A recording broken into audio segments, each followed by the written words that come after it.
کہتے ہیں کہ ایک امیر آدمی کا بیٹا کالج سے فارغ ہو رہا تھا۔ مہینوں سے بیٹا اپنے والد سے نئی گاڑی مانگ رہا تھا، یہ جانتے ہوئے کہ اس کے والد کے پاس بہت زیادہ رقم ہے۔ جب گریجویشن مکمل ہونے کا دن آیا تو نوجوان کے والد نے اسے بلایا اور اسے ایک لپیٹا ہوا تحفہ دیا اور گریجویٹ کی کامیابی پر مبارکباد دی۔ مایوسی کے ساتھ بیٹے نے تحفہ کھولا اور اس میں سے ایک خوبصورت چمڑے سے بندھا ہوا جریدہ ملا جس کے سر ورق پر نوجوان کا نام ابھرا ہوا تھا۔ اس نے غصے سے آواز بلند کی، جریدہ نیچے پھینکا اور باہر نکل گیا۔ نوجوان نے گریجویشن کے بعد سے اپنے والد کو نہیں دیکھا تھا۔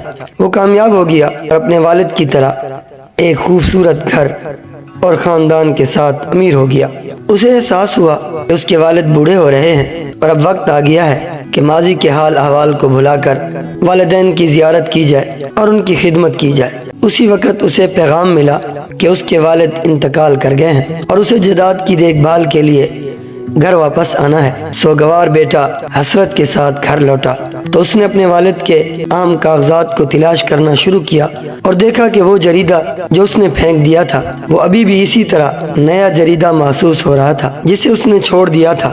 اس نے اسے کھولا اور صفحات پلٹتے ہی جریدے کے پیچھے سے کار کی ایک چابی گر گئی۔ چابی کے ساتھ ایک ڈیلر کا ٹیگ لگا ہوا تھا جس پر لکھا تھا مکمل ادائیگی۔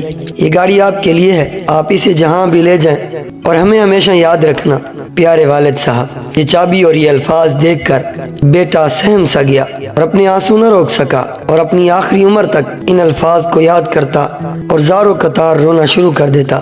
نتیجہ یہ نکلا کہ اس بات سے کوئی فرق نہیں پڑتا کہ آپ کی کیا توقعات ہیں، جو کچھ آپ کو دیا جاتا ہے اس کے لیے شکر گزار رہیں، یہ آپ کے خیال سے کہیں زیادہ نعمت ہو سکتی ہے۔